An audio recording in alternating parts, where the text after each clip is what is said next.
What's going on? We back. Motor City Sports Talk. We in the building. Detroit Pistons part ways with Stan Van Gundy, according to Adrian Wojnarowski of ESPN. I'll link the article in the description. And, I think it's a good thing, man. Before we get into it, I want to thank everybody for sharing, subscribing to the channel. We're going to get into some more, different Detroit stuff, Pistons, Tigers. We already do the Lions and stuff of that nature. But like I said, I'm going to link the article in the description. And I didn't think this was gonna happen. I thought Tom Gores was gonna let Stan Van Gundy ride it out in the front office and the head coach, because then he had one more year left.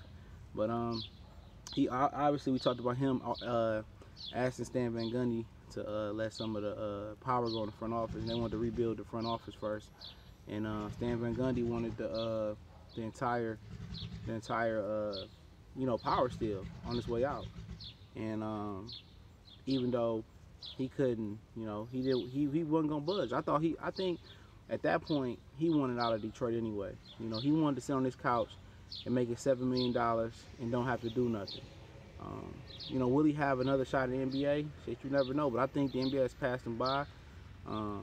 His talent evaluation just seemed so bad that he was purposely doing this to the Pistons. That's what it looked like to me. I mean, he asked these players to come in and play defense that he acquired. None of them play defense. Luke Kennard can't guard nobody in the league. Reggie Jackson can't guard nobody. I mean, he had a whole bunch of people who couldn't guard nobody. Tobias Harris couldn't guard nobody. Avery Bradley could. Drummond is okay on defense, but all the players that he asked to come in and do what they were supposed to do, they couldn't guard nobody. Then they couldn't even put the ball in the basket enough to make up for their defensive deficiency. So, we could talk about him missing on Devin Booker with Stanley Johnson.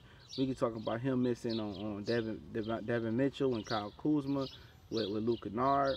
I mean, it can go on and on with the number of misses that he's made, and overall the number of misses the Pistons made in the draft. It just seems like nobody is competent enough to evaluate talent, and I think that's what it comes down to. We'll talk about another video about the different coaching candidates that the Lions could look at, and maybe some. I don't really know too many GM people other than Chauncey right now that's available, and but that's something to look into. And yeah, man, the Pistons did part ways with Stan. I think that was good. I expect Bowers to be gone too, and they got to get somebody, who can evaluate talent, somebody that's fresh, newly minded, and innovative. And I think Chauncey fits that role. I don't know if he's going to be innovative as far as any new groundbreaking evaluations, but we need a guy like Jack McCloskey that can evaluate talent and make the right moves. McCloskey, the guy who got the Pistons their first championship, he can evaluate talent. He, even if it was dirty, it was a diamond in the rough, he can evaluate it and get it to the Pistons and fit his image. They need somebody that can really have an image in their mind and really build it and make it come to fruition. And that's yet to be seen who's out there. But the smart thing to do is do what the Lions did. Get somebody from a winning organization, get somebody from Golden State, get somebody from San Antonio. You see Sam Presti from San Antonio to the Oklahoma City Thunder.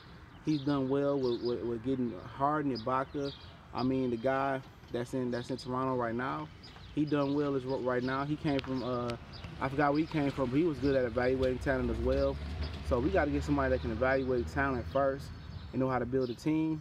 But yeah, the Pistons, they parted ways with Stan Van Gundy, I'm pretty sure, or the whole front office, because he was the front office, and his boy Bowers was the front office as well.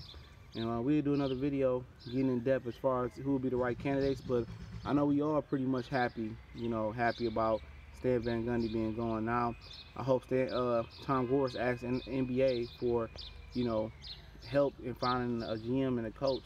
Well, a GM at least, because the GM can got his own mind about what coaches he want to see. But I would definitely take a look at somebody in San Antonio, Chauncey Billups, winning organizations that know how to build a team. Not Doc Rivers though, even though he might be available. I'm not with that. Neither Larry Bird, who's available. I'm good on him as well too. But somebody that's innovative, man, and nobody that got a mind and know how they want to build a team and build the pieces. But it's Motor City Sports Talk. We'll be back a little bit later to talk some more Pistons. We gone.